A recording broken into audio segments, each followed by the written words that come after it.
जय श्री महाकाल। दोस्तों, ज्योति जगत के संगम में आपका स्वागत है। दोस्तों, सफेद पुखराज की हम बात करते हैं। सफेद पुखराज जो होता है वो शुक्र ग्रह का रत्न माना जाता है, जिसकी भी कुंडली के अंदर शुक्र कारक ग्रह है।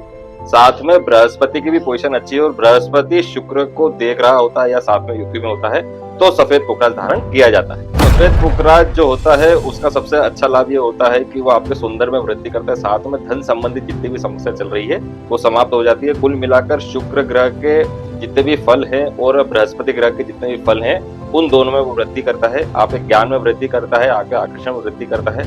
नेम और फेम दोनों आपको सफेद पुखराज से प्राप्त हो सकता है। सबसे बढ़िया जो सफेद पुखराज होता है वो सिलोन का होता है। इसके अलावा ब्राजील में भी सफेद पुखराज पाया जाता है, अमेरिका में भी पाया जाता है, नाइजीरिया में पाया जाता है। जो रत्नागिरी का सफेद पुखराज होता है वो काफी सस्ता माना जाता है, लेकिन सबसे बेस्ट जो सफेद पुखराज होता है वो सिलोन से प्राप्त होता है। सफेद पुखराज और पीला पुखराज एक ही खदान से प्राप्त होते हैं, लेकिन उनके रंग के कारण से एक जो होता है वो बृहस्पति ग्रह का हो जाता है पीला पुखराज, और जो सफेद पुखराज वो शुक्र ग्रह का हो जाता है। उनके कार्य करने की जो विधि होती है दोनों की समान रूप से ही पाई जाती है। दोनों ज्ञान में वृद्धि करते हैं, इसके कारण से ही धन में वृद्धि होती है और समाज के अंदर से मान सम्मान आपको प्राप्त होता है। दोस्तों, सफेद पुखराज को शुक्रवार को धारण किया जाता है। चांदी में उसकी अंगूठी बनाई जाती है या फिर आप उसको पेंडल के रूप में भी धारण कर सकते हैं। सफेद पुखराज को शुक्रवार को सुबह या फिर शाम को दोनों में से किसी समय अच्छे चौगड़िया के अंदर धारण किया जा सकता है।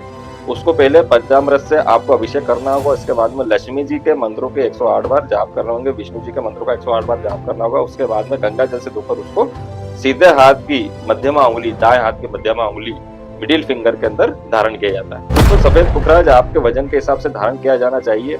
आपका जितना वजन है उतने रत्ती का सफेद पुखराज, बेस्ट क्वालिटी का सिलोन का आपको धारण करना चाहिए, तभी आपको उसका फल प्राप्त हो। दोस्तों, कुछ लोग सफेद पुखराज को सीधे हाथ की पहली उंगली के अंदर भी धारण कर लेते हैं, लेकिन यदि आपकी कुंडली में शुक्र ग्रह उच्च का है और कारक ग्रह है, साथ में बृहस्पति से उसकी युति बनी हुई है या फिर बृहस्पति की दृष्टि उस पर है, तभी आप सफेद पुखराज को सीधे हाथ की इस वाली उंगली में, पहली उंगली में धारण कर सकते हैं, अन्यथा आपको इस उंगली में धारण नहीं करना चाहिए। दोस्तों, सफेद पुखराज उन लोगों को बिल्कुल धारण नहीं करना चाहिए जिनका शुक्र खराब स्थिति में है, राहु से ग्रसित है, केतु से ग्रसित है, या फिर 6, 8, 12 में पड़ा हुआ है, या फिर वो अकारक ग्रह है, मार्केश है, तब जाकर आप सफेद पुखराज जो वो बिल्कुल भी धारण न करें, अन्यथा आपको भारी नुकसान भी हो सकता है। सफेद पुखराज जो होता है वो डायमंड का, हीरे का उपरत्न माना जाता है, तो यदि आप डायमंड नहीं कर सकते तो आप सफेद पुखराज धारण करेंगे तो आपको उसके बेनिफिट प्राप्त होंगे।